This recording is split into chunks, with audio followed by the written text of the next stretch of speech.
We got it next. That's how you finesse. We come for they next. So, welcome to Hi. the second episode of the Sales Point. Even though the first one is not live. You're yelling too much to the microphone. Yeah, it's not live yet. The first one, so Yeah. we don't have questions No. to reply today. But we got big egos.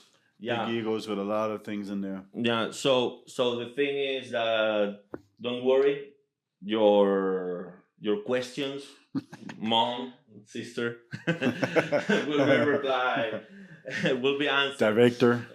Yeah, will be answered in the next episode if there are questions. Or else we make some.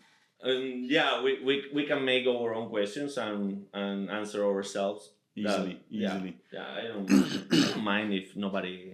No, I don't care either. I have plenty of questions for myself, so I'm good. No, but this is like I don't know. We upload this in the internet, and we're immortals. We never die, bro. We never die. It's like all the time somebody will be able to see us. Hear us. Yeah, my mom. If I die young, my mom will be able to cry. That's my Gerardo. Yeah, precisely. And your son will show. No, Hey, that was my dad. Yeah. And today we're gonna talk about starting a new business. Starting from scratches, from zero. What to think about, what Think to that do. you and me. Done a few times. Yep. Sometimes we succeed. Some others we fail. Some are ongoing. Yeah. Yeah, I guess the experience we have regarding Start, middle, ending, whether it's positive or negative. Well, even negative is a learning curve, right? You're getting experience from failing. I always say that the more you fail, the more you succeed. No. There is always something to learn, I guess. So let's drink some water and let's get to it. Sounds good, man.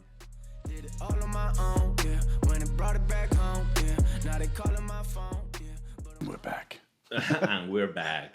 Yeah. Well, let's start from the beginning. What to do? What to do, Dennis? You have a lot of experience starting new businesses. Yeah. Tell the people. Well, in here now. Tell the people in here. It actually shows the white part above it, so I can Yeah, actually the see light. which one is live. Kind of like on TV. Yeah. So now I know. Instead of the red dot is a white dot. So Precisely. share your experience. Where to start? How to start? I guess the recent experience when it comes to physical goods is that you need to do certain market research. Even if it's a little, you need to do some kind of market research to figure out, who's your competition, how big is the space, did I go uniquely enough or niche enough, and yeah, just check whatever their social media, check their their products, their outreach, if they're doing something, and then figure out, okay, what should I do? Yeah, but there is an issue that for everyone that wants to start a business. Not everybody, but most of the people that wants to start a business, they don't have the money to run a market research per se. That shit is expensive. Yeah, but even manual, I don't think you need to. That's always the thing, right? If you have budget, you can hire people to do it. With all these, what do you call them, where you have this bunch of people that you get to give opinions and stuff, and you have other ways you can do surveys and stuff like that. But I would say in most cases, most startups don't have money for that. So the best thing is to just, set some goals, go through them yourself. And if you need help, you can always, with a lower budget, go ask for help from bigger companies that can assist you with that. Do you know how? Do you know that Thea told me the other day? She she was doing a market research. Do you remember the thing we discussed about a nail salon, beauty stuff for her? And she told me when Brenda got her nails done, she posted on Instagram a story and said, "Do you like it? Are they good? Yes, no." So and she told me, "I'm doing a market research." I I found it hilarious in that moment, but I think It's not stupid. it's not stupid. I think that can be a way. But there's the difference between asking a wide audience and then asking family and friends, because family and friends are biased. So that market research won't be worth anything. Well, in the case of Thea, she has 200,000 followers. I know, but that's what I mean. Jesus. No, but that's what I mean. When you have that wide audience and you have some kind of reach, then you can do it. But if you're asking family and friends, they're biased. And I always tell people, don't go by what family and friends are saying, because, okay, maybe family, but not always friends, because you don't know how tight you are till you get to that point. But once you have your stuff live, they might not buy as they promised. So it's better to go in some kind of, you have to find completely randoms. Even if you just take a fucking pen and paper, go to the streets, ask them some questions, that's your market research. You can figure it out, because they don't know you. They don't care about you. They would rather, skip past you than to actually give you what you need. I don't want to be negative on that, but dude, I know people that they have panic attacks just to replying the cell phone to complete strangers. Weird number. Oh, this weird number is calling me. No. I won't pick it up. I think that there are a lot of people like you that they are capable of taking pen and paper and asking people on the street. Yes, there are a lot.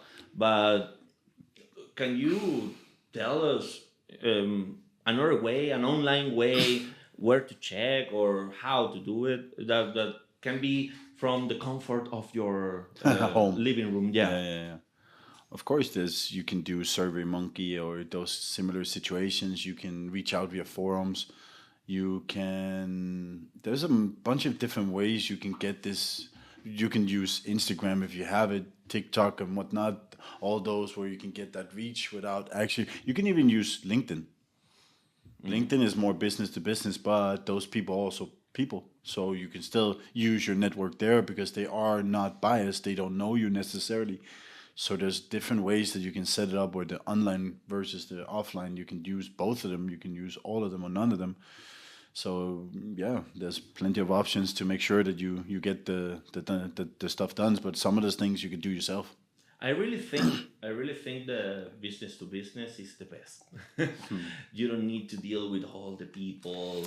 Less people to deal with, for sure. Yeah, and margins are smaller always, but the volume are higher. Yeah, precisely. So yeah. What about to move forward? Because the thing is, once I know what the people needs, what I want to sell, or once I know that the idea I had is good enough for the market, it's gonna be I don't know, well received. How to develop it, how to find a supplier for my product, how to or let's say, because there are different type of products. I mean, we have physical goods that maybe we can search Alibaba and buy from China, or maybe I want to sell software, but I am not a developer. How can I find people to build my project? Suppliers, developers, it's two different beasts. I would say developers is like the wild, wild west, which means finding a good one is really rough. It's really rough. It's basically the same as if you look at Alibaba versus maybe some European or North American, or even there are amazing, not developers, but suppliers in China. Of course there are, but there's also a lot of shit. And the same thing goes with developers. There's an amazing amount of developers. There's also a lot of shit. So to figure that out, I would say it's always sample. what we also did with C4G is we sampled a lot. We got them home, we tested them, we looked at them, we gave them to people, we got their opinion, and what we didn't like and wasn't good enough, we didn't use. And the product that got some kind of nice reviews, we did. And then we also tested personally. So sample is always the best way. For software, it's a little harder because if you're not a developer yourself, you need somebody to develop something that you have in your head on paper into fruition of online. And We're having that issue. yeah, precisely. And we went through 3 developer teams before now with It seems. with Kevin, where it seems to be doing really, really, really nicely. So yeah, I think it's a sample. A lot of people think that going to Fiverr and getting, I don't know, a developer from Bangladesh, from Afghanistan, Pakistan, or something, it will be cheap and easy, and I will. It will be short-term cheap, but or long-term expensive. But it's a lottery. It's a lottery. It You is can a lottery. find. You can find. An We found amazing one with developer. 5 stars, Yeah. and it still wasn't good. It was really bad. Yep. So But you can find somebody that is amazing, or you can get fucked very bad. I would say the most developers that I have found that was from India, Pakistan hasn't been good. I found a couple that they were good, very good. I think they have to be. But they tried to scam me. Okay. Yeah, But they succeeded. I've always had these. Every time I had the developers, there's always been massive errors in what their coding was and how it was structured. Structure is not good for them. Like there are certain, of course, there's always the good ones, but I haven't met one yet. So it depends on what you get. I would say again, sample it if you can. Build a smaller version. If it's software, build a smaller version first. See what it is. If it's good, then you continue. But you have to make sure that you go through and through and through and through to make sure you really get it. The same thing if you have physical goods and you want to buy from Alibaba because it's cheaper. Remember, you have to pay the import taxes. You have to pay the shipping plus for the product. So those 3 together, then it becomes expensive fast. And sometimes you can get it cheaper and better in Europe for us because we are in Europe. But there are, we have certain products that are amazing from China that really can compete with the bigger brands. Well, one of the hot sellers, for example, that we're having in C4G right now is the Razer Kaio Pro. Razer is a brand that is basically Chinese because Razer started and products are built in China, but I haven't found anything better than that in the market. Maybe Elgato, but A lot more expensive. a lot more expensive for 1% better quality or 2%. So Razer has been amazing. But that's the thing when it comes to microphones and webcams. It's so much harder to get good products there because there's so many more things that goes into that. And for that, Razer is amazing. I would say that that's probably the hardest for us with Cool for Gaming is to find that really good, webcams and microphones because those ones are so hard to really replicate. But the keyboards, the mouses, easier. It's always easier, and everybody just puts a logo on it, and then it's basically the same. Again, of course, headphones and earphones, it's the same because you want the clearest volume when you're listening to music. You want a little bit of bass, you want noise canceling, but you also want to be able to hear people when you talk to them, but you also want them to hear you when you talk to them. And that seems to be, again, another issue. How do you get the perfect package for the lowest amount of money so you can sell it with good profit margin, but also sell it to a price that isn't 100 euros because then it becomes more niche in that product chain because not everybody has 100 euros to just splurge like that. If you can sell it for 30 euros and it's just as good as one for 100. I precisely what you are saying. I was facing the issue. I have there the earplugs, the JBL, Oh, yeah. and I bought those. They cost 100 euros. I bought those because they are noise cancelling, active noise cancelling. But when I click them, the sound goes through, so I can hear, people. Yeah. I can select it, but it costs 100 euros for with the same quality of sound that I have with the HyperX Zero that we sell in 50. But they Precisely. don't have that Precisely. option of No. pass through. No, but it's the same thing as the Chinese Yes. Pros. Yeah. They're good. Amazing. The sound is amazing. Yeah, yeah. But you can't. Like, it doesn't have those extra functionalities. Yeah. You get what you get. And, it's a lot cheaper They again. cost like Yeah. 20, 15 or Yeah, something. precisely. So there's a massive decrease in pricing also depending on what kind of active functionality that you want. So that's the thing with sound, is that it's a lot more hard to work with because you need to optimize in so many ways, and then you need to think, okay, what kind of functionality? Where a keyboard, what do you need a keyboard for? If you're gaming, you need the ASDW, and then you need the mouse, Yeah. and that's basically almost it. Then you need a few, for map and whatever here and there, but We got then you need the, like, yeah. we got one of those mini keyboards. Yeah. Nobody wants it though. I didn't bought it for me. I promise you. But No. if we cannot sell it, I will take it, I might try it too, Because- just for the fun of it. dude. Having the full keyboard when I'm playing a shooter video game it's complicated. annoying It because is. my right arm gotta be there. Instead, with that mini keyboard that only has those few keys, I can just play like this, all close. So That's let's do a small break before continuing. Because we have a lot of subjects to Yeah. cover. So yeah, more water. I won't try it. If I finish the drink, they gon' buy it. Yeah, we 50 something like a right. If I said it, then I be lying. So we're back. Just to finish the suppliers part,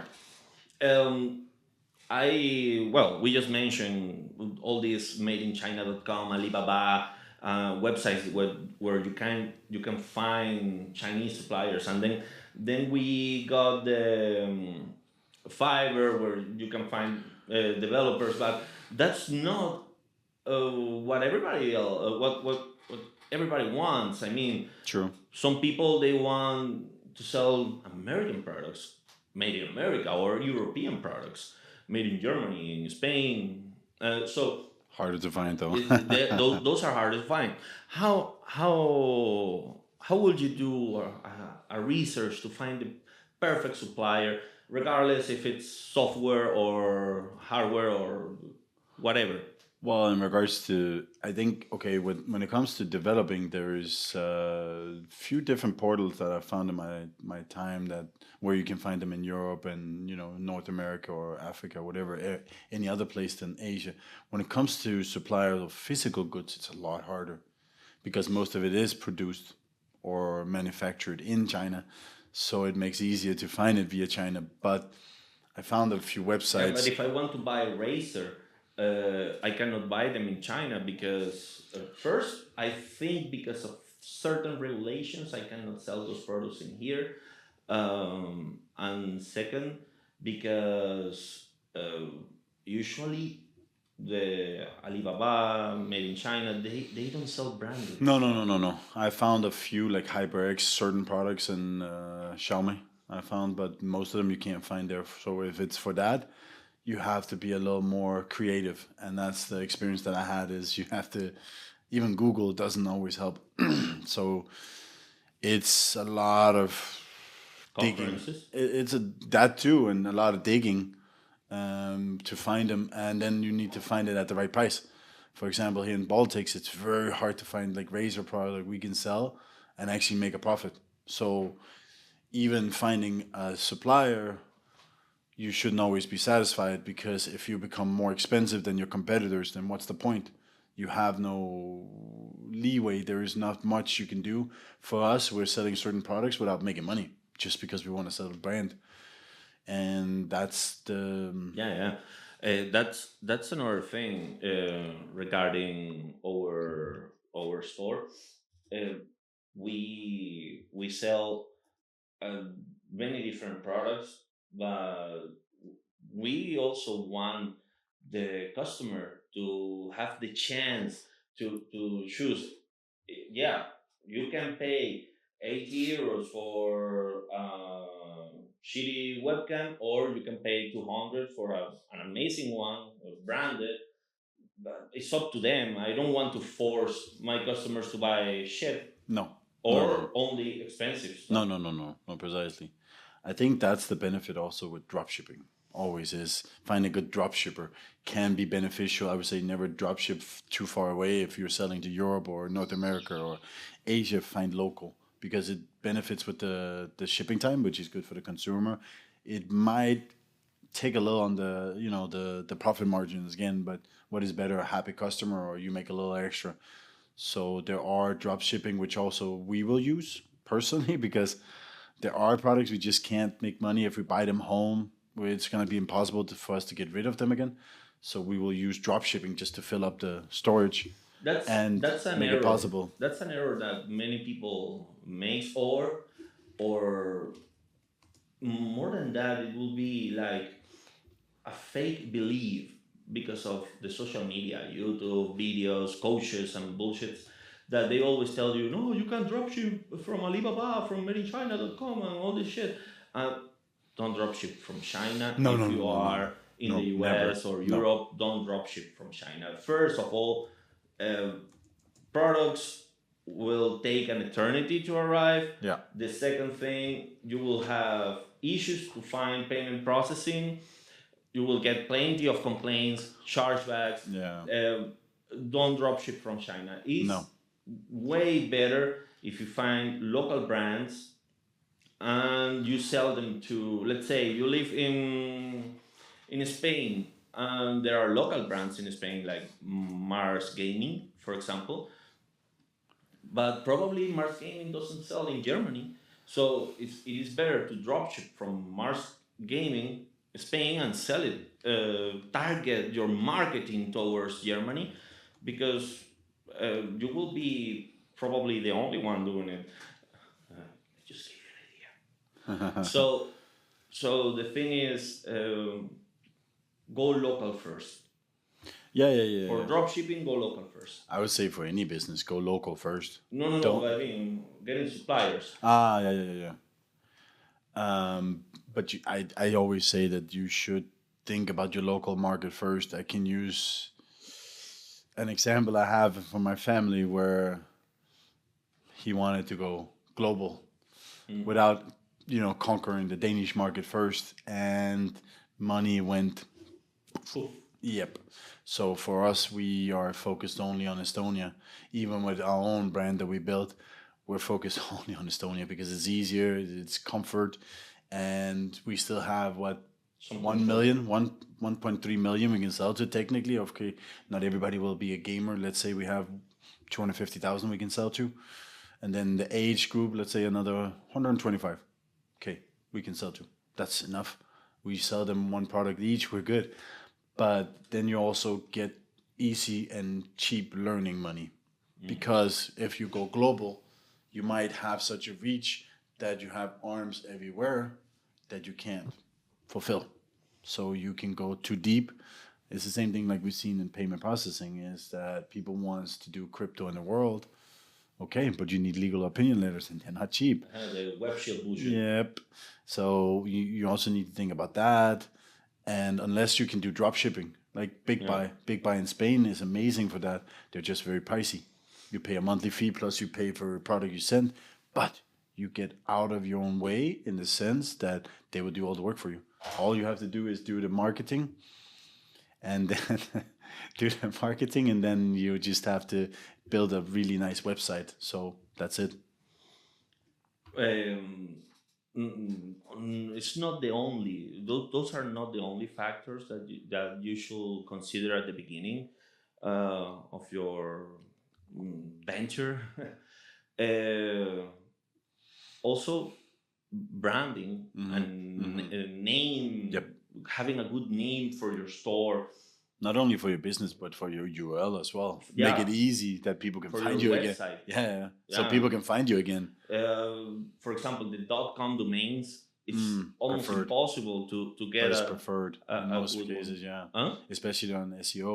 It's a Yep. premium domain, so you need to focus on that as well. Yeah, but .com domains are very hard to find because everybody bought them and are still trying to buy them to the good keep ones them. are sold. Yes. So they are. let's say I want to register Gerry.com. It's impossible. No, it's not happening. I haven't even checked. Even C4G.com is taken. And what do you need it for? Yeah. Like, so what are the alternatives that you recommend? I would say the good thing now is that it's made easier with all these extensions. So you have that .io, I think you have that web shop and that sale, and you have all these options now, but they're not always considered premium. But at the end of the day, every new store should start with a really good name, a name that you believe in. You have to believe in yourself and you have to believe in your product. And I think for most part, it's also the name. Have a name that, rolls off the tongue of you and is short as you can get it. That will be the best case for you for name.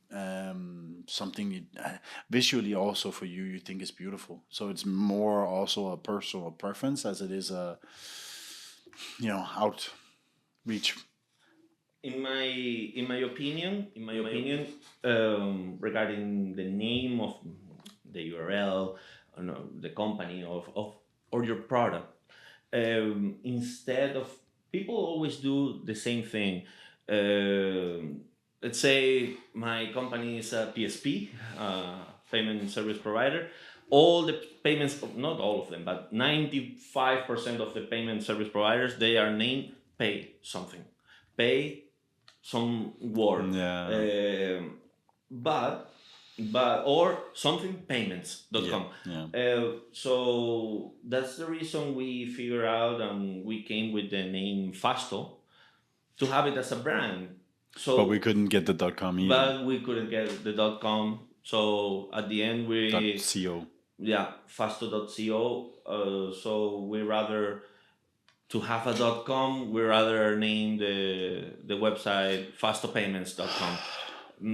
But a brand name doesn't need to be a word that everybody knows or that has something to do with the product. Look at Google. Google or look at the Stripe.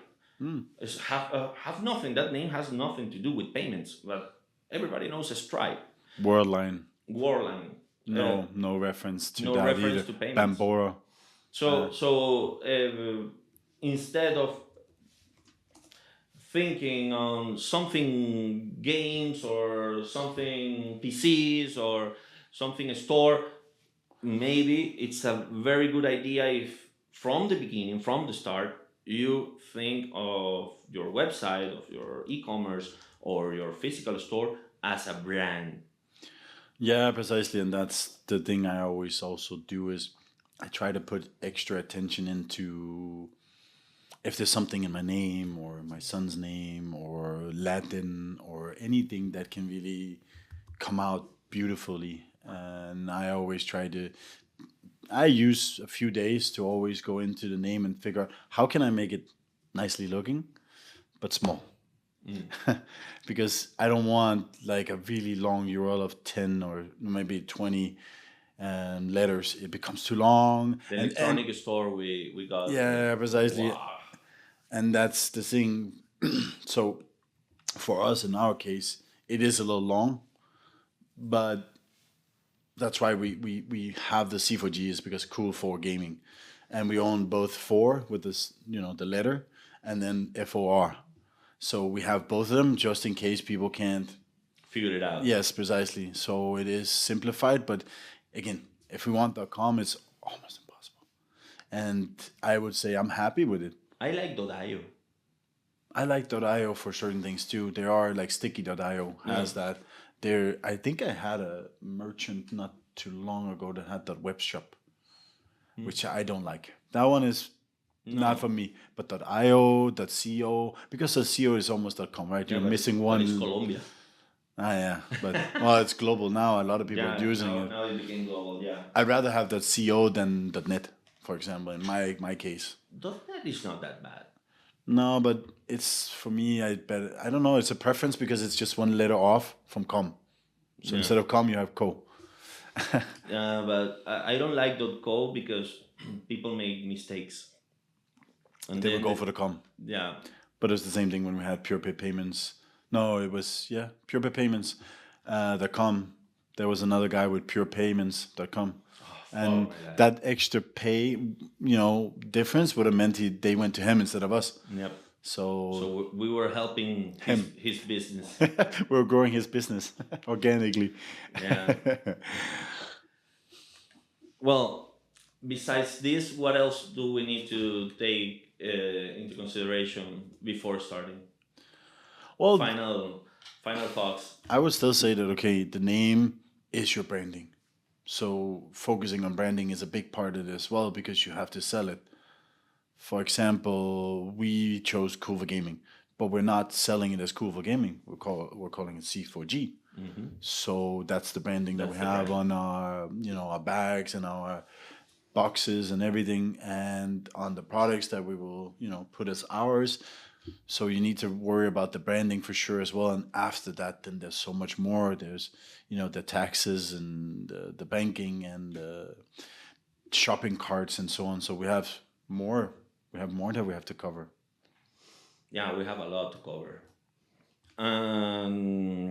But well, coming back to the subject, also we need to take into consideration where we are going to register our company, the taxes, the bank account, the legal Accounting, part. dividends, Yes.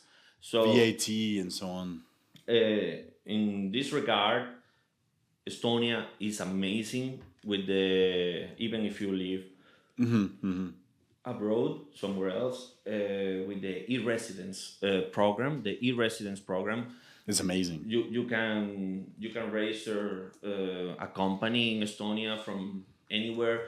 You get your ID card and you can sign legally sign binding documents with it. The taxes for companies is also It's getting higher though. it's getting a bit higher, but it's still the best in that I can find in Europe, in my personal opinion, because there are other places like Malta, Cyprus that are part of the European Union too, and have lower taxes, but they don't have all these benefits that Estonia gives you with the e-residence program. So the other thing, let's say you are in Denmark or you are in Spain and you want to register your company locally.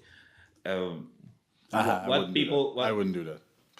Spain is too much. Like it's bureaucracy and it's so like it's so the longevity of going through the process and the amount of documents that you need. And imagine if you need payment processing, then you need to translate that.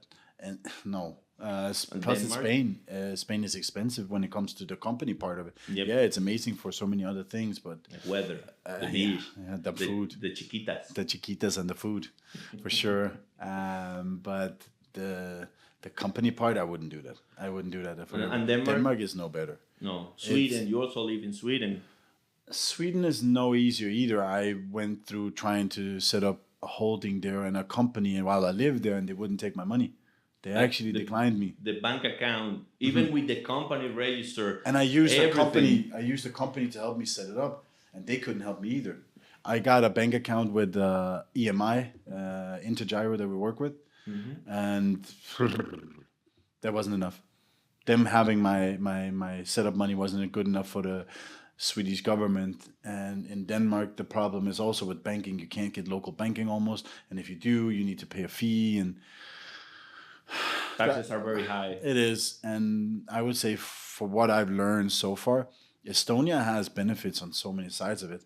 I would say the taxes, It's only on dividend because you don't pay yearly taxes per se, and the VAT is basically the same as most places in Europe. So Estonia is one of it's in my top three for sure.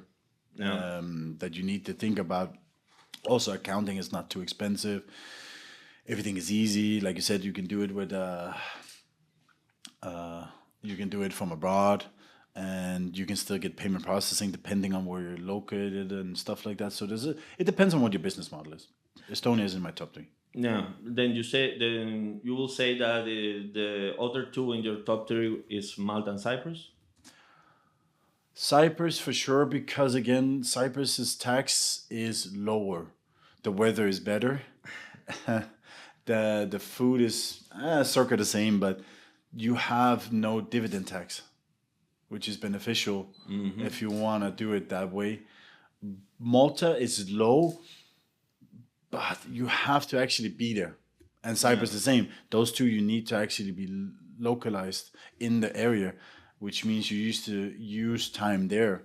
In Malta, the thing is that you pay 35, but then you can get these tax exemptions, which means that you get 30% back, which means you only pay 5, but you have to wait up to 6 months. So you have your money tied up like a rolling reserve for Yeah. a certain amount of time, and then it's like figuring out what's your business, what do you want to do, what can you handle, and then from there it's easier to plan.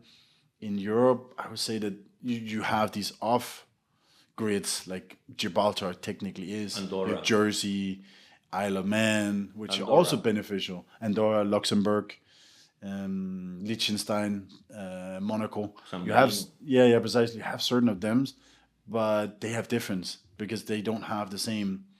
Like Estonia, it's not easy. Yeah, but yeah, of course, you cannot do anything online. But not only that, the what I think about Andorra, Gibraltar, Dubai. Everybody talks If you about wanna, Dubai. if you go outside of Europe, Yeah, yes. but Gibraltar But and you also have Andorra. Curacao, Maldives. Yeah, and- but Gibraltar and Andorra are also outside of the European Union. You are losing the benefits of being inside the European Union market, Precisely. and also uh, for Dubai, almost the For same. payment First, processing. for payment processing, If it's you have Dubai, it's You're almost impossible. almost impossible. Yeah, and you can't trust them. Andorra, same. But if you Uh, have Gibraltar, you can still get Europe. You can. And Isle of Man, Jersey, it depends on what you're doing. If it's gambling, of course, I would always recommend Malta. Malta is yes, they're experts at that by now. Forex, Cyprus, Yes. crypto, Yeah. Estonia. They kind of fucked it up with their licensing Yeah. right now, but Yeah, they changed some rules. lately. I think I've seen a few from Czech Republic now. Yeah, Czech some from Republic, Poland. and Slovakia. Yeah. I've Slovakia is seen, getting yeah. popular. But the thing is that people, and this I know because I have read a lot. People thinks a lot about Dubai because Dubai there are no taxes. Everything is Yes. zero. So I'm gonna open a company in Dubai and then a bank account. Probably, if you do that online, probably you will get scammed. It's like that. Yeah. If you want to open a company and a bank account in Dubai, you need to go to Dubai and do it there and Yeah. prepare your pocket with at least 30,000-40,000 euros because it's not what will cost you register the company. With 5,000 you solve all the legal part, but to open the bank account for a non-resident person in there, you better open it with at least 25,000 because if not, the banks will just decline you. And there are a lot of these EMIs and online banks from not only Europe and UK, also from Comoros and all these offshore places What was it? There's a bunch of these. that they tell you that Aruba, yeah. they can open a bank account for you with way less money, blah blah blah. You will lose your money. Don't go there. If you try to be cheap, you will end up You will losing. get cheap. Yeah, you will end up losing more. So sometimes it's better to pay some taxes, higher costs, than going for the cheapest of the cheapest, because at the end of the day, we are living in Europe, the European Economical Area. We have a very, very big market, and we have also these benefits of international and cross-border trades with these import-export taxes. Precisely. We should take advantage of that situation. If you go to Dubai, you won't have those benefits. No. The same happened with Andorra. People call it like the Andorra is the tax heaven of Europe, blah blah blah. Yeah, Andorra is not part of the European Union, and their treaties with regarding taxes and for import export and all these things are very, very, very cheaty. So it will be almost impossible. Switzerland. It will be almost impossible to get payment processing for your project. Yeah. Switzerland, on the other hand, they are part of the Yes. European Economical Area. Yes. It's amazing, but it's expensive as fuck. To live, yeah, for sure. Yeah, no, but if you have a company there, you need a local director, and you gotta live there. If you cannot afford it, you need to hire somebody from there, and then you need to pay every month 4,000 euros to that person, because that's the minimum wage in Switzerland. Yeah. So, regarding the incorporation of the business, It what depends on will the you business. do right now? I mean, nowadays, if you were starting a business right now, another one, not C4G. Again, I'm showing C4G here in the screen. Not C4G. What will you do? Well, again, it all comes down to what is your preference to buy. For a lot of people, if you're consulting business, go for it. It's amazing. You don't need payment processing and things like that, physical goods, distribution and stuff like that. Remember, amazing. Some of the people that can be watching this, they have a very low budget to start a... Then, of course, not to buy, because you actually need to go there and actually make sure that you get the things that you need to get. And, Yep. If you do it online, you're going to get fucked. yeah, don't do that. You can do it in the UK. The problem is now that the UK is not part of EU anymore. Then you still need the local representation, which is for payment processing again is a big problem. It's very complicated to get. Also, the import-export taxes with Of Europe. course, you pay it because in inside the EU you don't You pay don't. it. A perfect example is the 3-5 years ago, before all the Brexit thing. I used to buy from UK eBay on UK clothing stores or something, and the products came, no problem, immediately. Now, when I buy from there, what I receive, it's a letter of customs asking me to pay taxes on that, that sometimes are even more expensive than the product. So, is it worth it buying in UK? No, for me. But if you're selling only to UK and to United States, let's say, maybe it's worth it. But if your target markets are in Europe, Yeah, but that's always what we tell people. If your target market is Europe, do it in Europe. If your target market is UK, do UK. If it's US, US. The only problem with, again, if we involve the payment processing part of it, then Asia, Africa, LATAM is kind of a mess for local solutions. There is not a lot of well, them in that you can really... Latin America, It's getting better though. It's getting better in the APMs. It is. Think they are APMs, the it's getting amazing. The kings of alternative payment. It's getting amazing. North America still don't have a lot. No. I think the only is like Afterpay and Klarna is the only things that they actually have there. ACH. Yeah, but is that... Yeah, okay, it kind of is, but that's like the grandfather of APMs, yeah. Fucking check. Who uses check? Shit, that hasn't existed in Europe for quite a while now. Yeah. So it kind of comes down to the business model in regards to where you should do it, how you should do it. for physical goods, as we say, if you don't want to have a stock, that's fine. Find a drop shipping fulfillment center in Europe. It's better that way because you can say, okay, within a week you have your products, no problem. There's nothing there. If something goes wrong with the product, people can return it. Easily. If you have to send it all the way to China, Then taxes for this, taxes for that, import, export, Yeah, bullshit, it just bullshit. becomes- The product get lost, then you get a chargeback and a bad review in Trustpilot, and then you are fucked. Yeah, you are. And for that, you just need Then to. you become Zalando.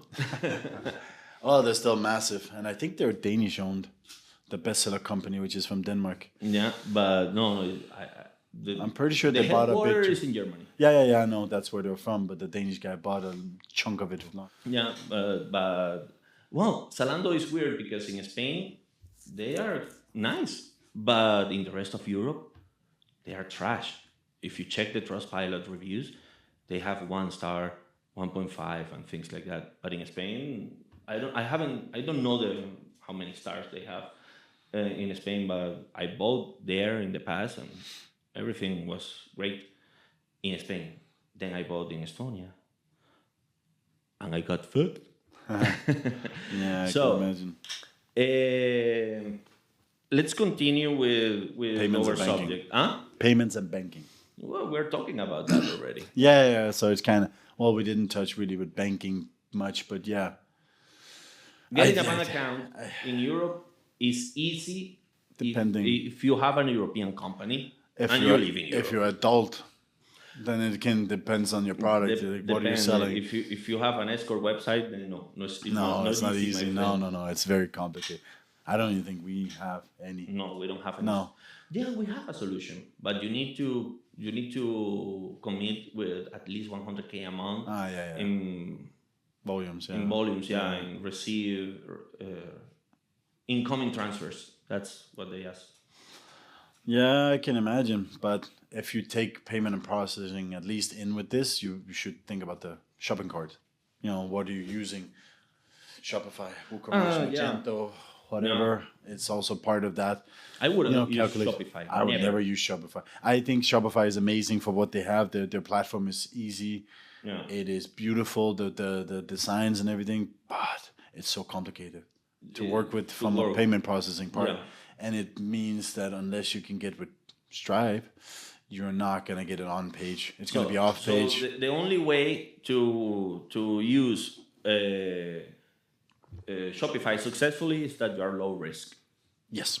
A real low risk. Yes. If you don't know what is low risk, go watch the previous episode. Which is still not live. Yeah, which is still not live, but when this one is live, it's because that one is already live. So go watch The first that one. episode because we explain what it is considered low risk, medium risk, high risk. If you are working with low risk, then Shopify is the best you can do because you can use Stripe or Shopify through Shopify But it's still payments. expensive because you have the monthly fee and the percentage that you have to pay. But you get But something you extra. don't need to code anything. You don't need to. I mean, you don't need to do anything. It's just one-click activation, and that's easy and fast, especially for the people that doesn't have the knowledge. Yeah, but it's the same thing. WooCommerce is also amazing. You can really design it however you want to. And you can build the functionality of your dreams, even your wildest dreams can be done on WooCommerce. The problem is that it has to be maintained on your end, not on their end.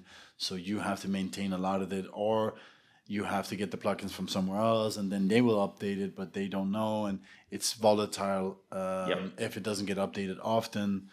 If you're that's the doing problem. if you're doing a medium high risk selling products or services online, WooCommerce is the best option without any question. Agreed. Even for low risk, for me, is the best option. But it depends. Again, you can use Shopify if you don't have the knowledge. But if your budget is low, WooCommerce can be an option because not everybody. WooCommerce is complicated to work with sometimes, especially if you have to do it. Yeah, but not everybody can pay for a script or a customized system. a custom system for yourself, because then when you need to integrate the payment methods, you need to integrate them via API. I really don't understand people building their own. And you Like, need a developer for that. building your own system is waste of money when it comes to that, because you have WooCommerce, you have Shopify, and if you have a massive, amazing store, Magento has, like, this system is complete. It's just very, very complicated. I remember I did it once. Oh my freaking God, it was time consuming. You remember the dropshipping store? The watch? Yeah, the watch one. That was built on Magento. Jesus. That shit was crazy. That shit was crazy. Like that, I've been through it a few times, and I'm like, no. I'd rather do WooCommerce, but the problem again with WooCommerce is you have to test different plugins. If you don't have a budget, you need to. You could go by reviews, but a lot of them have amazing reviews, but they don't have what you need.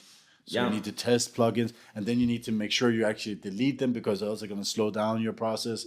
Where Shopify makes it easy and from instant. Yeah, the fact that we are talking about shopping carts have a lot to do with banking. Yes, because of the payment processing part, but it's not only because of that. It's not only because of banking. The shopping carts, choosing the right one is very important, because it will depend on your level of knowledge.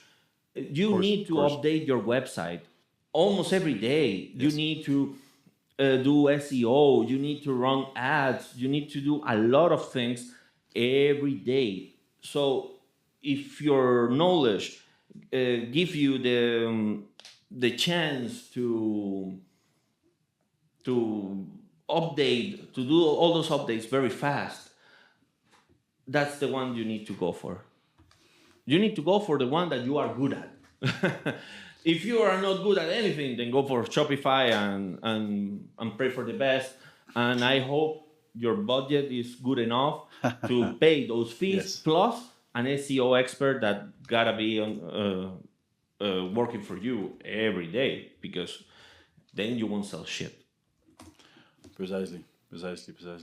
No, but that's the thing. Shopify has so many things that are amazing if you're low risk, because you don't have to worry about off-page, on-page, checkout. You don't have to worry about the plugins. You don't have to worry about anything. They really service you. You're getting everything. Yeah, precisely. You're getting everything. WooCommerce is amazing in so many other ways that it's kind of a playground. Yeah. You can try everything. With Shopify, you only have that one horse you can ride, and that's it. WooCommerce is more complicated, but there's so many tutorials, there's so many things you can learn. If you just put in your own time into use, you could be an expert at it. I would like to talk about the web solutions, but let's do a water break first, because I want to drink some water. Did it all on my own, yeah. When it brought it back home, yeah. Now they calling my phone, yeah. And we're back from our water break. We were just about to talk about the web solutions, hosting and those. Yeah. What do you need for an e-commerce? Any e-commerce would need, of course, hosting to even get their website live. They need the domain name that we went through to make sure that, you host it on the URL. Then you need, it depends on what you have, but the basics is always getting the web hosting is the first thing that you need. Without web hosting, you have nothing. That is the one benefit, though, that I know that you can have with Shopify also, is they can host your domain name. Yeah, but it's costly. Yeah, probably. I think that the WooCommerce has it too. I think you can mask it. Oh. So you have like a DIN abbreviation, and then you mask it, and then it actually hosts for you. I don't know the price though, but you need it one way or another. Then you need a web design.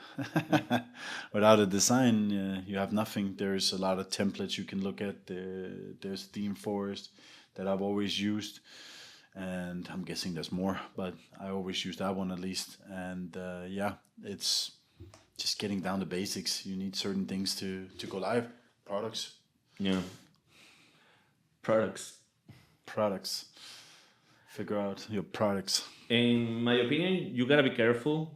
People should be careful of what they are hiring. Of course. because you need to adapt to your budget. You need to, you cannot surpass that just for the fun of it. There are services online that they have better, let's say, customer support, or they are easier to handle, but they charge you every month certain amount. There are other services that you pay only once a year and they're very cheap, but you gotta be self-sufficient. Yeah. So you gotta be careful with what you hire. You gotta evaluate a lot. Of course. For example, Hostinger is great, but their servers are sometimes, I don't know, the loading time is slow. They don't have a very good customer support. So you gotta know what you're doing, or you're fucked. But you pay only once a year, very cheap. They have nice promotions, sometimes even with 70-80% discount and shit. Yeah. But then you have Ionos. Ionos is way better in many senses. They're faster. They are very helpful if you don't know something, if you need to migrate your website from one domain to another or something like that. But they charge like A premium. 25 euros every month per single website. Yeah. So it's crazy, because per 12 euros a month, at the end you're paying like 150 euros in Hostinger per year. You can have as many websites as you want. It's crazy. Yeah, precisely. But it's the same thing for us with me hosting. It's the same thing. We're trying to figure out what's the best way, what's the unique way to enter the market, being price comparative, but not too cheap, because we want to offer a really good service, a really fast service, which means that less people, go on the same server. So less people on server means we pay more. So we have to charge a little extra, because else we don't make money. But less people means more speed. Yes, it means more space, it means more speed, it means everything is going to react faster, be better, be faster. The service can be better, because we don't need 10,000 customers to offer really good support. So we're going through the same thing, is to figure out where is the sweet spot. Like, okay, we don't want to be, overly expensive, because then we're not going to get anybody. It's the same thing with any other product. If you're cheap, you get more people, but you make less. And that means something is gonna, suffer. And the same thing is if you go too far, okay, you can hire amazing customer service, but you have no customers. So you want to be in the sweet spot always in some way, or maybe a little overly something, but not to the far left or to the far right. You have to find about, okay, if we charge a little more, what do we offer extra? Okay, we don't need as many customers. Yes. Okay, that means the servers are cleaner, better, faster, everything. But then you still need to think, okay, they want customer service, you still have to offer that. So the good thing for us is, in our cases, we have a very experienced server manager guy. I don't know what the specific name for him is, but he does amazing, and he commits 110%, and he's available. Server administrator. Yeah, precisely, and he's amazing. So for that, I'm happy. But again, if we get 10,000 customers, it might be a problem. He's amazing, but he's lazy as fuck. And he disappears. And then he comes back and, hey, I need money. You need money. Sounds like my ex. and that motherfucker was trying to go with us to the nightclub in flip-flops. Shorts. In shorts and flip-flops. And we were not allowed to go in. No, precisely. But yeah, it's always that. That's always the case with hosting. But I think it's always figuring out like where you want to go with your business. Well, there are other chances. Sometimes you don't need to have your own web shop. Maybe you can just, let's say, Amazon. Sell via Amazon, via eBay. eBay, marketplaces. Marketplaces, for Do sure. you know Etsy? A lot of handcrafting stuff is sold via Etsy. So So it also depends on that. Yeah, do you have experience with those? So personally, I've never used eBay, Amazon, But or you're any. selling Cup 24 Yeah, yeah, nowadays. yeah, yeah. So we have some experience. The only problem I would say that I have with that in particular is that they're active. Walt. I guess that is a marketplace as Yeah. well. So there's those ones which Uber and whatnot. But I would say that that's the one thing I learned about marketplaces now is they're doing the Google thing. They're getting greedy. They want to dip their fingers in every pot and make sure they also make some. So they're actually competing versus their own customers. I don't like that. That's never been something that I've been a big fan of. Yeah, And but I that don't think all the marketplaces do the same. not What all of what them. what what what, what you're trying to explain is we are selling in a marketplace right now that as we have better pricing than them because they also sell their own products in there. They force us to raise our pricing so we don't have the best pricing in the marketplace. So sometimes you gotta be careful with that and I don't know, use a place like eBay. eBay doesn't sell shit, it's just a No. marketplace. But the But problem with see, eBay in Europe is that eBay doesn't work no. in Europe, it's only in UK. But even Amazon That doesn't go they're- that crazy. Like, No, for Amazon doesn't example, go that crazy. when you look at now the example is there, Cap 24. They are technically outbidding us every single day on certain products. And it's to me ridiculous that they're part of the cycle. They're already taking a cut from us. They're technically using that cut to fight us. So by the money they make from us, they can use against us by underbidding us, Yes. undercutting us. Plus, they're bigger because of that. That means that they can, for a new business, they can put us out of business if we don't, do things right. Yeah, but not all No, marketplaces no, are no, like that. not all of it. But again, sadly, bring up the Volt. Volt is doing the same, Bold. and they're the only on their own platform. They're the Volt, only Uber one who can Eats. offer drop shipping. Yeah. So they can offer drop shipping with their own brand on their own store, and it sometimes goes higher. So lately, what I've seen is I think they started because I don't know, maybe more people than us has complained about that they put their own up there, not only on their stores but also on the front page, which means they could completely put everybody out of business. There was no point of being there then. They seem to have come to reason and removed that. So now they also fluctuate with positioning, which is fair. It's fair business, but Cow doesn't. Yeah. So that is a different way of managing business, if you ask Yeah, me. so it's a matter to evaluate correctly. Yes, the- you have to check opportunities. who you're signing up with. Yeah. For example, once our website is done, we're leaving Cow with most of our products because we can't keep going down in price because we don't make money. Yeah. And we're not as big as them. We need time for that. And if we keep underbidding, we'll never get there because we will lose money. Because we're also using advertising with them and stuff like that to get that positioning. So yeah, you need to be very aware to how they work. Not everybody does it. There's another one that was called justme.e. From what I saw, they don't do that. So there are marketplaces and places you can go. I would always recommend go to Amazon because they're not going to underbid you, Yeah, but and it doesn't work in the same way. Amazon is not big everywhere in Europe.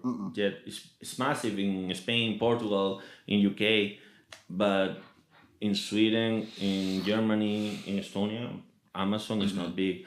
Amazon. No, but that's what if you want to sell more Yeah. broad. For example, with our own mouse pads, we probably should consider going to Amazon because we can get a global reach instead of focusing locally via Volt and Cap 24 right now. Once we have a website, we only sell to Estonia, but we can still use because that's ours. That's our product. That's why it's nice for us to have them. Is that we can still sell to the world for that. So for us, that would be nice. Yeah. Then I think we can just touch one more subject before doing a break. Salaries and rent, Salaries and rent. Yeah, because but also marketing. We haven't even touched that one yet. yeah, we are going there, but I think the episode will be too long to record. Maybe salaries and rent, and then marketing for the next time. Might be easier because marketing is not wide. for the next episode. It will be Well, this next same cut, episode, next cut, yeah. So since we're running out of time. yeah. So regarding expenses, because every single company has expenses. Of course. It's impossible that everything is just profit. There are I wish. companies. For example, if you're selling digital products, you don't Makes need it easier. you don't need many employees. No, you don't need stock. storage. You don't need need stock. Everything is online. You don't have to worry about VATs and stuff usually. Yeah. So there's a lot of things you don't have to worry so much about. That's the thing I love about digital products. Yeah, I'm the same. But if you are not a developer and you need to rely on That's the developers, problem. you probably won't be able to start a digital product. Well, there are ways you can But always buy a turnkey True. solution, white label. Sure, or but then you something. also have to somebody that has to manage it and Yes. install it and these things. Yes. But that's the same thing we were talking about when we wanted to do the sex shop. Was we want to be more than just a web sex shop, so we wanted to build a digital product, which was the thing we worked hard on, and we had an idea, but ultimately the cost of it would be Massive. Yes, and if you don't have the budget and you don't have proof of concept, and that's the thing, right? You can't get proof of concept till you actually spend the money. Girls are driving you crazy, huh? No, it's Robin. So close enough, acting like a girl. But it's a matter of Jobbing is thinking, huh?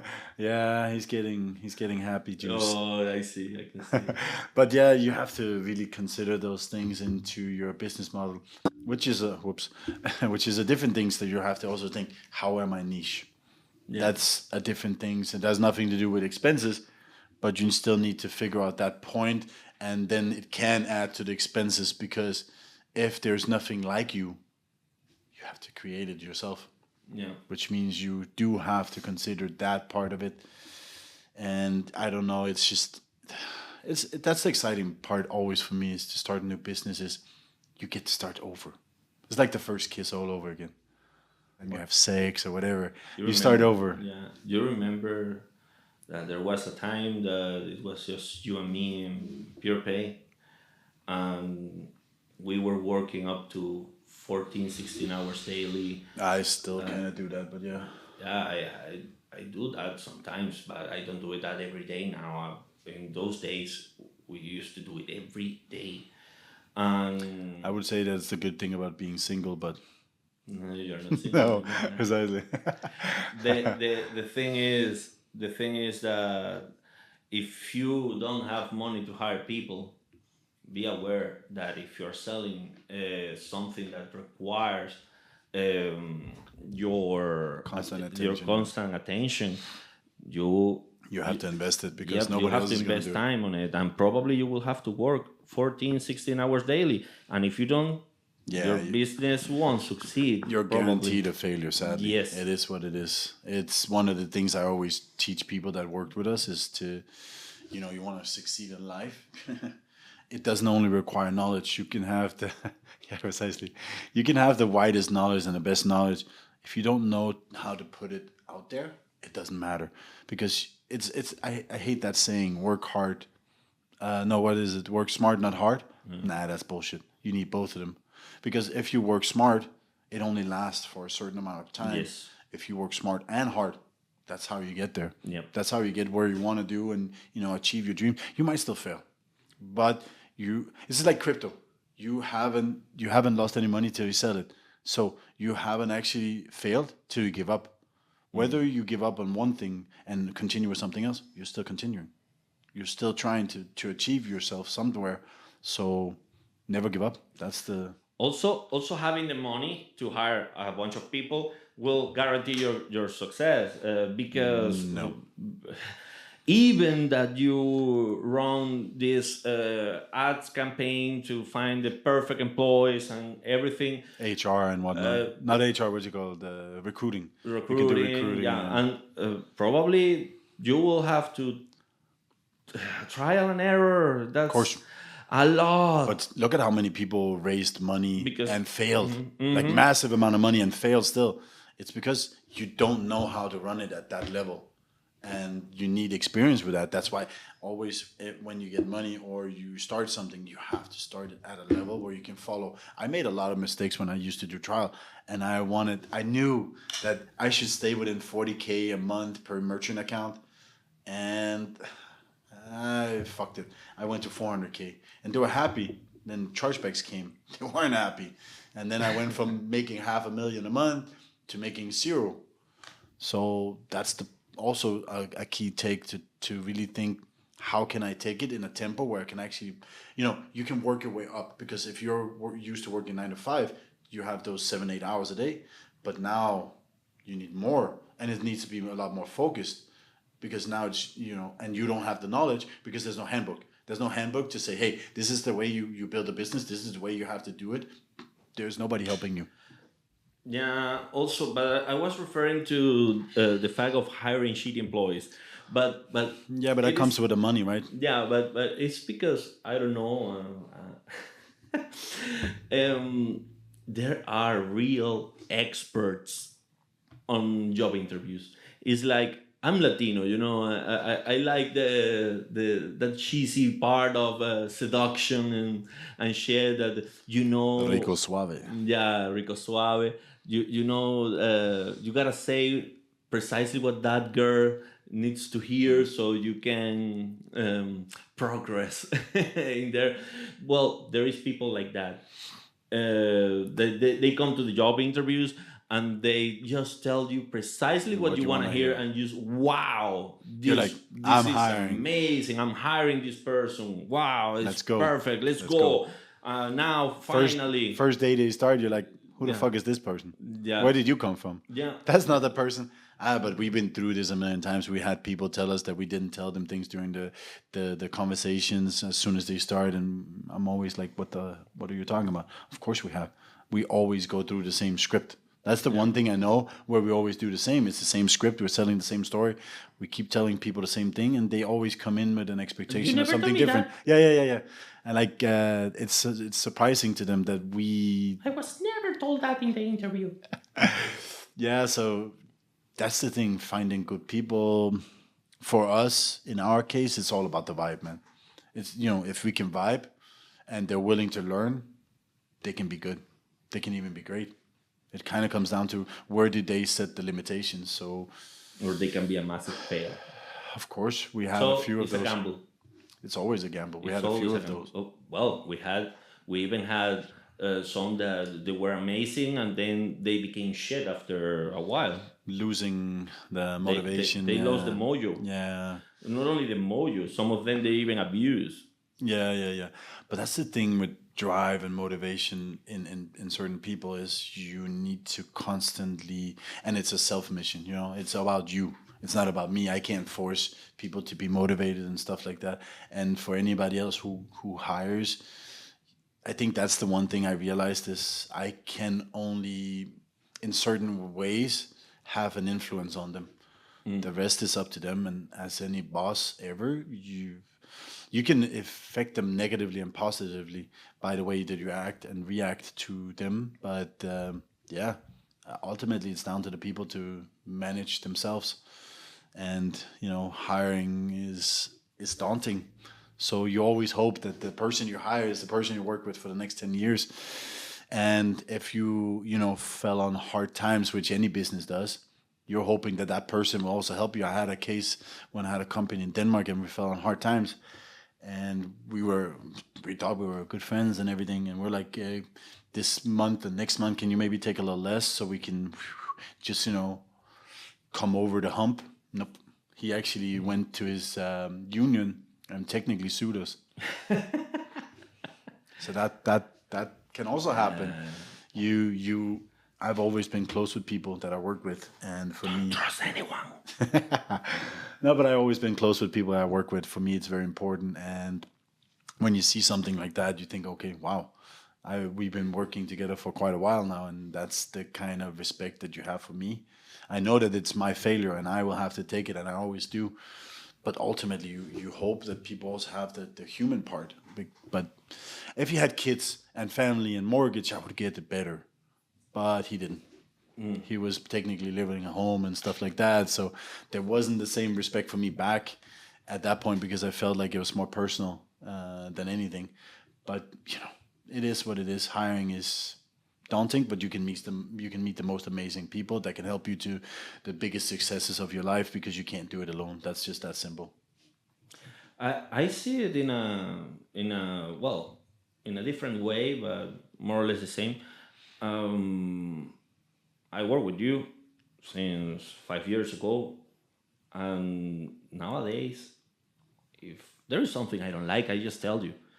It should be like that. But I tell you sometimes in a very shitty way, like I'm not good at it either, so I yeah, can't say you are the worst at it. Yeah, I tell you, I don't like this shit.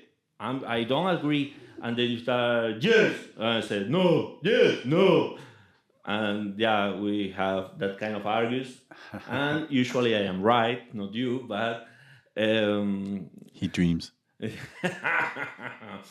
the thing is that that doesn't mean I don't respect you. No, that's the I misconception. can tell as you well. that you're an asshole, and I still respect you because I have told you that you're an asshole a few times. I called my girlfriend an asshole today, so You have good. told me that I'm an asshole, and I am an asshole. I'm an asshole. I recognize it. With some people, dude, come on. Come on, some customers they come to me with shitty weird projects like the same as Facebook. My website is the same as Facebook, but instead of free, you gotta pay 80 euros a month for it. And no, I'm sorry, we're not interested on your project. And oh, what an asshole! Okay, I'm an asshole. Okay, fuck off. But there's also a difference between asshole and arrogant. Because you can be arrogant without being an asshole, and you can be an asshole without being arrogant. We're both arrogant. Of course. It's something you work. I would say that's the only thing I hate arrogance in people that didn't deserve it. At least. Yeah. Like arrogant girl because she's hot. Yeah. What have you done? You were just You born. managed nothing in your life. You were just born. I've at least achieved to be self-employed for like 10 years. So at least I've done something correct in those 10 years. I have a beautiful son. 17, motherfucker. 71. Self-employed? Well, there was a period of 5 where I was unemployed. So 12 years. 12 years. Yeah, but mine is consecutive. No, mine is not. Mine was 5, 7. 557. 557. Yeah, but it's like That's another thing. I work for you. I'm unemployed, but I consider myself a self-employed. Why? oh, you're technically in. Yes, I'm a partner. Yes, but I consider myself a self-employed. I don't know why. I don't know. Maybe it's because you have an office. Not anymore. For less than a week. Not anymore. For all you that are watching, this is my office, but he's kicking me out of it because he wants to do something else in this space. With your girlfriend. That sounds wrong. Yeah, that sounds very wrong. So yeah, but I consider myself a self-employed because regardless of what I do here, I go on my own since day one. Actually, when I started working with you, I was a self-employed. You were in Spain. Yeah. Yeah, self-employed for €0 an hour. Yeah, €0 an hour, just commission. Yeah, but that's another thing, right? From that experience, you learn that you have. Yes, precisely. That's where arrogance should come from. That's the reason I'm arrogant, motherfuckers. I will take your shitty version account. No, but I have, during the last 5 years, I learned a million different things, and that's where my arrogance comes from. And then, of course, certain arrogance comes from, not understanding that people are in a business for making money and, growing a network, and then they don't know how to be responsive, knowledgeable, or anything like that, and you just sit there and like... And your OCD. Yeah, probably. Yeah. My arrogance comes, and I know it because sometimes I do it on purpose, not only because of experience, is also because not because I earn it. It's because I'm tired. I'm tired of bullshit. It's like There's a lot of bullshit. there is a lot of bullshit out there. People that sells you dreams and shit, and that's one of the biggest problems when you start a business. You gotta be careful with. Oh yeah, who you trust. Yeah. So sometimes people come to me and they are trying to sell me. They are this. Do you remember the snake encounters? Those Indian guys that play the flute and the cobra moves. They want to play the flute on me. Or the Harry Potter wand. No. Huh? The Harry Potter wand. For example. So when I see them, oh my god, this guy is trying to sell me something shit. He's trying to sell me shit. So yeah, I become arrogant because I'm tired. Mm-hmm. I'm tired of that. I've been listening to that people all my life, and I'm exhausted. And then I become sorry. I don't want this bullshit anymore. No. Yeah. For sure. There's a lot of, especially in I would say the payments business, as we're a broker, there's a lot of people who see us as inferior. So they want to treat us as inferior. Yeah. They come, I'm selling 30,000 euros every month. So? Yeah. Give me 1%. Give me 1%. So, dude, you want me. You're selling 30,000 euros every month and you want me to give you 1% processing MDR. So I'm going to make how much then? Is 300 euros? Yeah, it's... No, not me. The entire company is going to make 300 euros every month on you. Oh, but 300 euros with you and with other, then you make it. No, you don't. No. I'm sorry, I'm not your employee. Whoever is watching this, I'm not your employee. No, that's what I always say. This is a partnership. We don't work for you. We work with you. Yes, work with you. And that's one thing that you should think when you do any kind of business. You should see always yourself as an equal. Yes, first thing is understanding that this servicial culture of the customer is always right. Please kindly beg you to be patient. No. You gotta be at least a little bit arrogant, but fill it out. Yes, but or else we can't help you. Like it's that simple sometimes. But you cannot be a total douchebag. No. There's always levels. You are selling $1 million a month. No. That makes you nothing. You are nobody like everybody else. Yeah, imagine that's 1 million, and then somebody at 30K is thinking they're all that.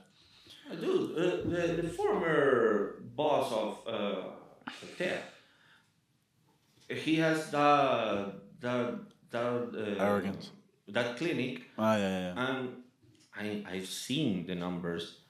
He is having like 55,000 in revenue every month, but he has 11 employees. Shit. So, wow. And if you cut that down, that's 5K a person. Yeah. For what they make. Yeah. So he drives a Mercedes in Spain, and he thinks he is almighty.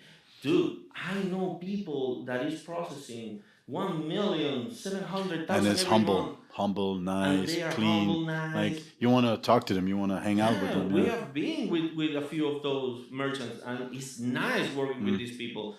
So I would actually say the arrogance is usually the smaller ones, the bigger. That seems like the higher you. Well, if you hit it like a middle level, it's usually okay to have certain arrogance in regards to certain things because they're more worried about losing what they have. So they have that arrogance for that. But in most cases, like the personal part is amazing. Something that helped me a lot when I was starting my first, my second company, is that I was selling physical goods, electronic devices, and this arrogance, natural me, it helped me find the suppliers because I went the first time hello, I came to ask for some information because I'm starting this store and I want to sell these products and I don't know, can you guide me or something? And they said, oh, I'm sorry, we have no time for that. But the second time, well, I went to a different supplier, and I was like already heartbroken. And I went there and said, "Hey, I'm selling. I wanna sell these products. I wanna be the official distributor. I want to do this, this, and that. This is what you can expect from me. Are you interested?" Yes, we are. Okay, then let's move forward. If I went with that humble, oh Yeah, yeah, yeah, no, there was shit all over you. yeah, yep, they will just kick me out. I'm sorry, we have no time, because finding suppliers, same as finding an employee, is the same as having a partner. You cannot be less than them. You cannot be more than them. You gotta be equals. No, but That's a very, very important thing to of understand. course. You Then cannot, you're also gonna enjoy your day more. of If you feel course, like you're always going to work and everybody's above you, you're not gonna have a day. But it's the same thing with the boxes that we're trying to create here in Estonia. They either don't answer, and when they answer, no, we don't want business. what? Yeah, I don't get it. It's so stupid. Then you have these real estate people, which are amazingly nice. That most of them that I met have been amazingly nice. I don't understand. Like there's just this arrogance in certain things. I guess when you have three clients, then you're big. If you have zero, okay, you're on the other side. People should just say, okay, at the moment we can't help you, instead of saying we don't want business, because that's arrogance in the wrong way. We won't come back. But if you said, hey, right now we have certain things we have to achieve, so we don't have time for you, but I can reach out to you when we have, or you can reach out to us again in a month. Then it's different. It's still okay. You can understand it. So there's different levels and different ways you have to look at things. I always laugh a lot when some people tell me, you cannot know about my business more than I do.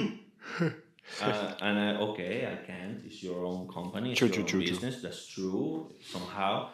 But do you know I work with 25 other companies that do exactly the same as you, and all of them do it in a different way than you. They do the same way among them, and you are doing it different. I mean, I am not the one telling you that you are wrong. No, no, It's no, no. like it's things is work are working for them, and they are not working for you. Maybe they are right. I'm not telling you you're wrong, but maybe they are right. That's what I'm. Yeah, but You can also listen sometimes you sometimes. can give them some kind of advice, certain things that they, because we also personally, you and me, have different experiences, also being business owners and whatnot. So there are something we can contribute with. We're not just dum dums, Yeah. so, Do you remember the CBD drinks guy? Don't say names. That we got approved like 3 years ago. yeah. Uh, that he had supplier issues. He had an amazing idea, an amazing product. Yeah. Every single time the supplier sent him the product, his was sold out in less than a month, and then he took 6 months to get the Yeah, products back. that's not clever. No, That's not clever. You should. That's I've met people that hit the jackpot and they just wasted. Yeah, but I also talked to a guy because I wanted to raise some money for C4G so we can do bigger, faster. And he basically just told me do drop shipping from China. I'm like, no, No. I don't want to do that. It doesn't make sense to me. For everybody, okay. For certain people, it's an amazing business model. For me, I'm more of, I want to have the goods. I want to be able to sell it. Also, one of the things you can do when you have a business is think, can I deliver it or not?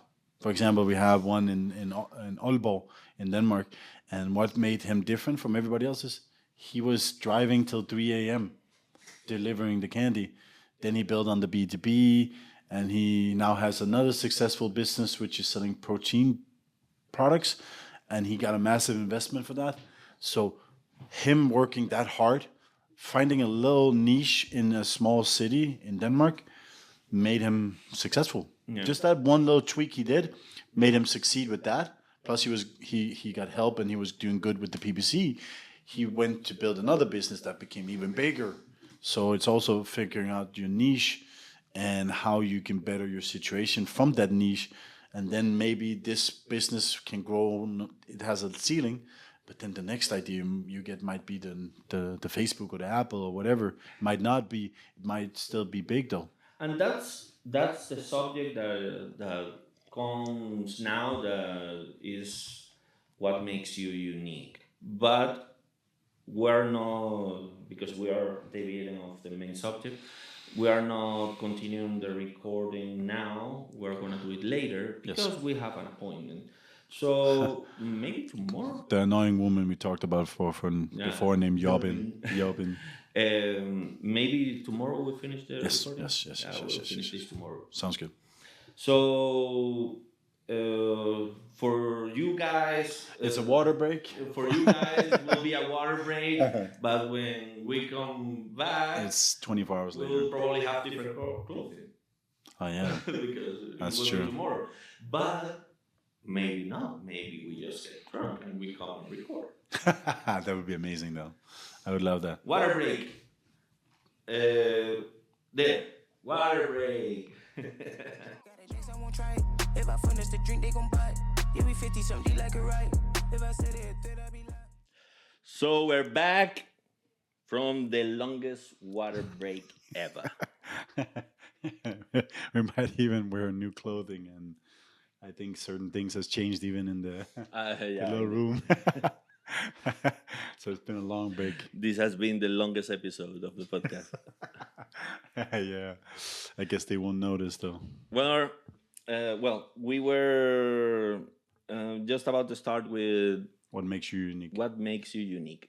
Very important subject because, yeah, you can start a business and compete with others in the same niche, but If you don't, even like that, even competing with others in the same niche, you can have something that Facebook, differentiates you. MySpace, there was not a lot of difference, but they went about it a different way by going to colleges were first and started thinking smaller rather than bigger.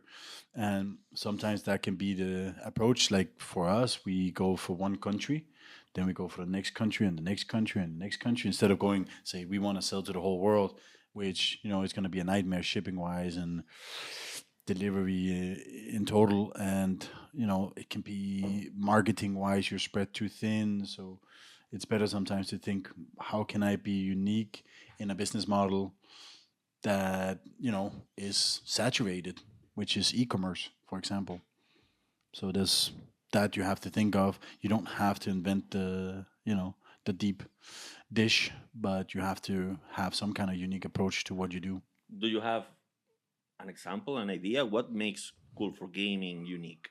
Well, I would say for us, it has been, well, maybe not creating our own brand is so unique, but instead of going out buying a bunch of Chinese products and then just put our label on it, You said Chinese product. Chinese. But we decided to actually be involved in the function of it, actually, you know, deciding the stitching and the designs and the levels and everything we went through, and we're going to continue to do that.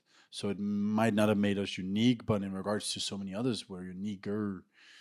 I would say our approach more unique is that first of all we went local. That's one thing.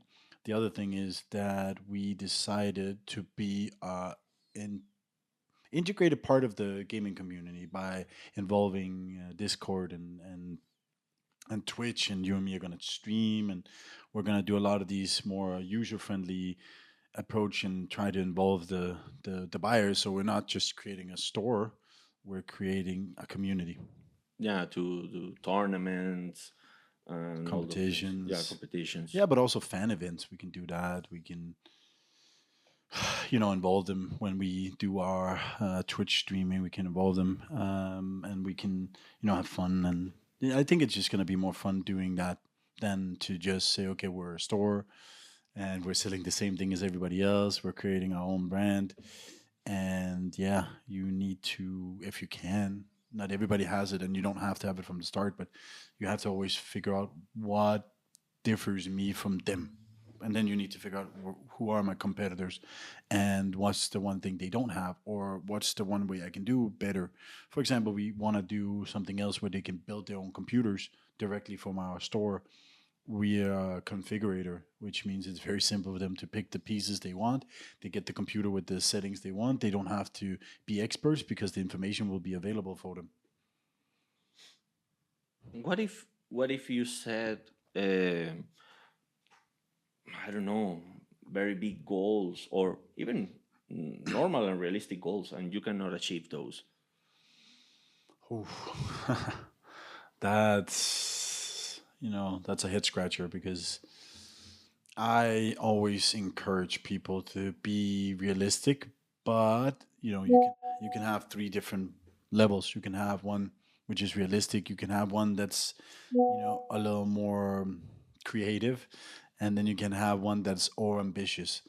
Because then you have three different goals. Because once you reach the first one, you'll be like, I'm not satisfied. I want more. Then you could go for the next one. And then when you say, okay, I hit it, I will continue. If you don't hit them, I would say it's a defeat, but it's a learning curve. And instead of getting discouraged, people just need to take it on the chin and say, okay, now how can I make it better? Like, what do I need to do to make it better? Because you can say, okay, my suppliers didn't do their job. You can say my payment process didn't do their job. The gateway didn't do the job, or marketing team didn't do their job. Well, you picked them. You were a part of that process. So ultimately, the blame will always fall on you because you're the one who created it. So you need to be the one to fix the situation as well. And that's the game. The game doesn't guarantee success. In most cases, nine out of 10 in 5 years are bankrupt or gave up. So if you're 1 in 10, you're the one who made it. But I think there could be more if people just start thinking a little differently, think smaller, and do it slowly instead of saying, okay, in 6 months I need to, live off this. That's complicated. We've been doing it for 6 months and we don't live off it because we technically never had a website. Yeah, that's true. So even that, we thought it was going to just be a month. It became 6, 7 months, and we survived because we had the cash flow to save it. But that's the thing. You need to find that middle way between how can I create it without it costing me money? How can I, control it without, over controlling it? And those are always the situations that you don't.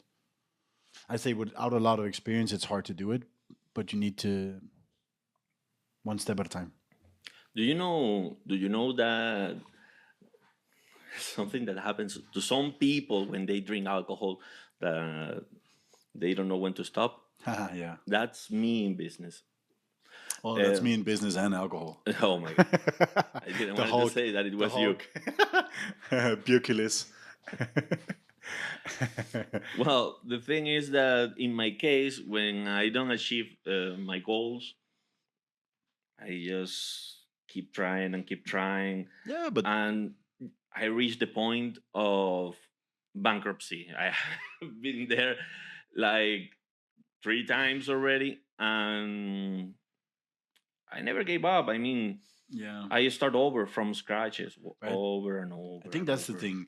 There are few different ways you can keep doing the same thing, No, and I always do something I different. know, I know, but you can keep doing the same thing because you're doing the right thing. You're just, Mm. unlucky in certain situation, and you should do the same thing because if you change the formula, it will never be a success. But the problem is, the next one will then be, what about that? Like, what was if it is the one that you should change? And that's the problem, is always figuring out whether you're the one that should change a little bit to figure out how can I, tone into my audience, and how can I tone into, adapting my products, or figuring out what's the next step. But some people just have the right stuff and it will come at one point, and it's always like that, right? You can't say, okay, I need to change something every time. No, sometimes you just need to figure out how can I best possibly figure out my way to get it out to the people that want it. And then again, if it's a niche, it's smaller. If it's global, then it's global. But then you also have competitors, so you have less competitors, more competitors. So in some way, if you have the right formula, you got to believe it, even if you go bankrupt, because you can fail 3 times, and then the fourth one is the one that makes it happen. So it kind of comes down to, I think, always passion, understanding, and whether you have to drive or not, because it's not always changing much. Sometimes it's just a little key point that you have to change, to not even change, maybe adapt, that will create that success. And I really feel that for a lot of people, it comes down to whether or not you burn.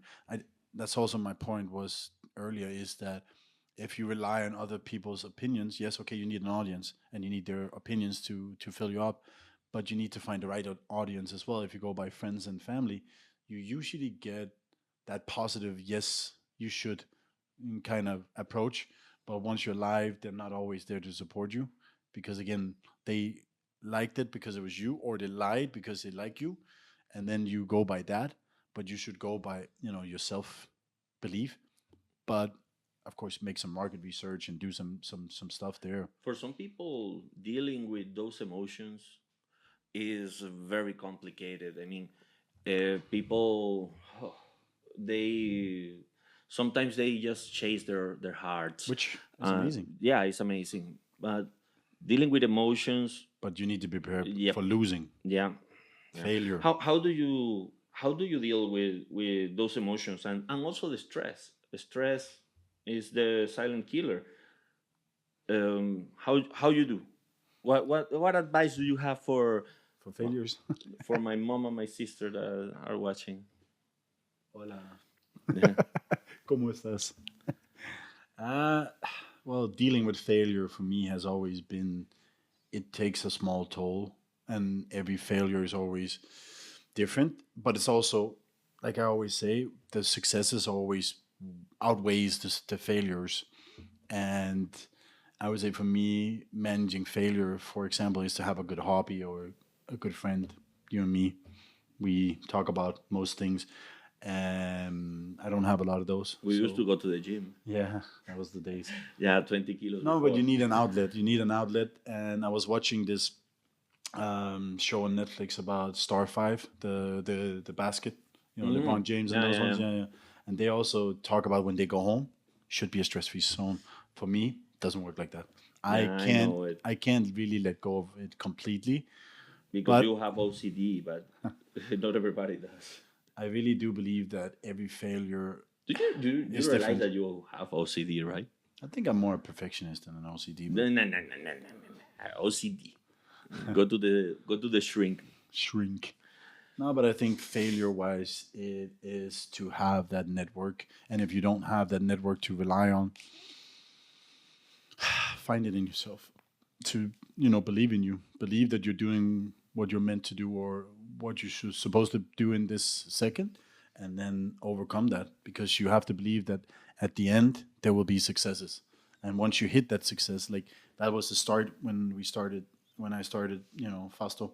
It was like every time you deal with a merchant, you can, let's say that we use the same analogy. 1 in 10 is good, but you get so demoralized by the nine people that either waste your time, they're assholes, or they don't, go anywhere, or waste. And then you have that one. You have that one that just makes everything, amazing. And then you feel, you know what? I already forgot who the 9 people was, but I have this one that I can focus on. So you need to hit a success so you can overcome the failures, because there will be a lot more failures than successes. And then you wanted to talk about stress, I guess. You know, huh? You know it, huh? Shit. Have you ever been burned? A lot of times. Yeah. But it's the same as How is for you? well, it's the same as failure for me. I I got overcome burned it. today. Yeah, but I get burned right now. I get burned every day, a little bit. But I know that my ultimate goal is weighing more, and it's the I guess it's the expectations for myself and the goals I have for myself, and my belief in myself is that I always will have those days where I'm stressed as fuck. But ultimately, once I go home, it kind of disappears little by little. And then, of course, you need some outlets. We play games. We used to go to the gym. 20 kilos ago. Yeah. say that. And then you have some people you can talk to about certain things. I don't share everything with everybody, so it's just you need that outlet one way or another. Saturday ritual, eating food in a different Different place. place. Yeah. Yeah, and video Well, this games. Saturday won't be different because we're going back to the Argentinian. Yeah, but it's a nice Different place. people. Yeah, but the thing is that when I get burned, I just need to disconnect. Yeah, you're good at just laying down. Yes, Then you yes. just you're gone. When you see me just laying down in the couch or in my desk, I take pictures, but I leave you alone. yeah, no, not even. But you I wake don't up. even need to be You wake up sleeping. easy though. Yes, That's the problem. yes, I went have in- problems to stay asleep. I went in one time and I was like, oh shit, I need the Volt phone, and then I looked at you and I was like, and I was was like, sleeping there. yeah, but that time you didn't wake up, but it's like That day I sometimes was you tired. It's different. But when I get burned for real, you see me playing video games during working hours. You need to. I think that's also any workplace that wants happy people needs to provide that outlet one way or another. That's why we don't have any problems with the dress code. We don't have people. If you want to have a conversation, have a conversation. Take a walk, take a walk. We're not very tough with that. And if people want to play games, play games. I don't care. The problem is that the games I like are very time consuming, and sometimes I work. At least it's not Ark. I used to play Ark I know. and or Minecraft and those shits. You start building something and suddenly 8 hours pass and didn't work in the entire day, and then I have messages, WhatsApps and shits of from you and from merchants and from everybody. Hey, what happened with my shit? And then But that's you also missed this application. But And that's this like one the and that issue one. right now, also with Lilia being out, is that it's overwhelming, and I don't have Laura to finish my deals. So for me, it's also overwhelming.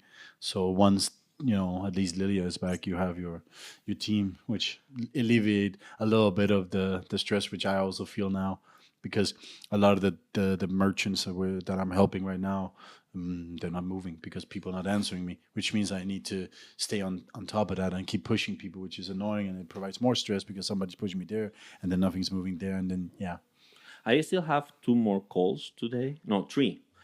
One is with you for fraud prevention tool.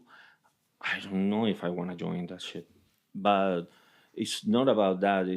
I'm just tired. I had so many phone calls today, and so many emails and so many WhatsApp messages. I just want to lay back, dude. I don't know how many I have. 21. I have 32 conversations on WhatsApp right now. I haven't looked at yet. I have 99. But no, I always have 99 because somewhere in history, behind like months ago, I forgot to reply one, then 2 days after, and then they get accumulated. And I'm not good to go and delete. You saw my email. Yeah, no. I have You don't read your emails, and no, then you don't delete them. I just open those that I need to. You're not good at answering either. The other emails are usually spam. Quora, Reddit, stressfreecarrental.com.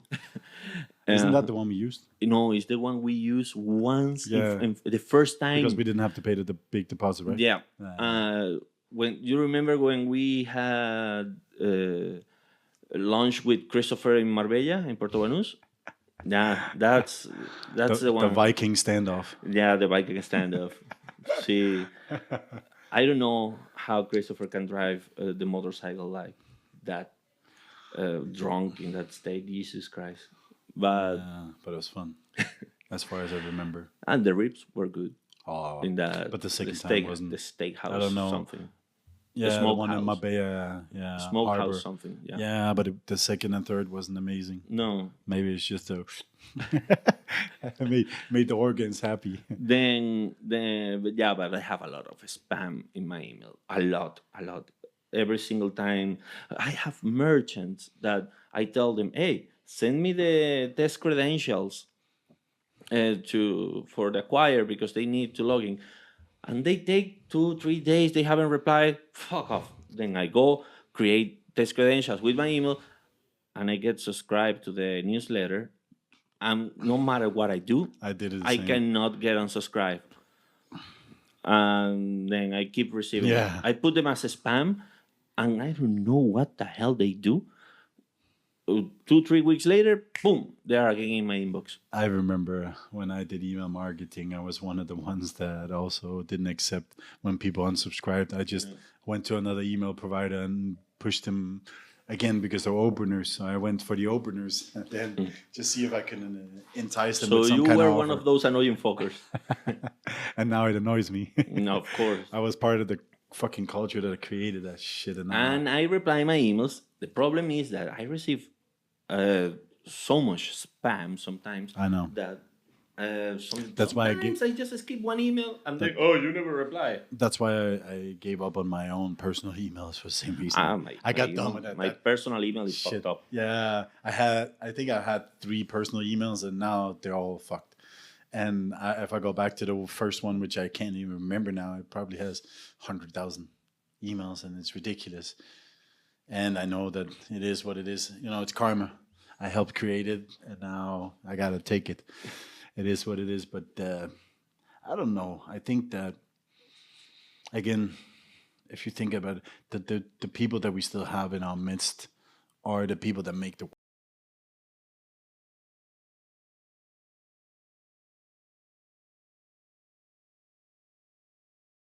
for me and play games. I know we never got started with the. We need a life. Yeah, good luck with that. But if you look at wanting to play Among Us. Oh, Among Us. But we used to play Uno. We used to play, what was that Age game? of Empires. No, yeah, but that game. Game of Life. Yeah, that one, yeah. But we can play Among Us now. We are 9 or 10. Plus, we can add my son always. Yeah. Well, when Lilia comes back. Yeah, of course. But it's like those things are amazing for me. It makes my I don't see Lily playing Among Us. No, I don't think so either. But at least we could always play Left 4 Dead with Maria. Then we just need one more. Mm-hmm. We have 3. Maybe we can convince Simi. I don't think he plays CS:GO. If he plays CS:GO, he can play fucking Left 4 Dead too. Maybe. Do you know that Maria is teaching Thea how to play CS:GO? That's just funny. Okay. But well, just to finish with the episode, I had in my production schedule to finish with FAQ, but we don't have any viewers. Or I don't know. But what can be a typical question? How to start from zero? We already answered that. We got a sale. Oh, nice. But yeah, that's the thing. Give it to Sim, I guess. No, he went to fix something. So but it doesn't matter. We're almost done. I can deal with it. So we basically cover everything. Yes. So I will let the viewers, mom, sister. I got a sister too. Yeah. And a mom. Yeah, you do.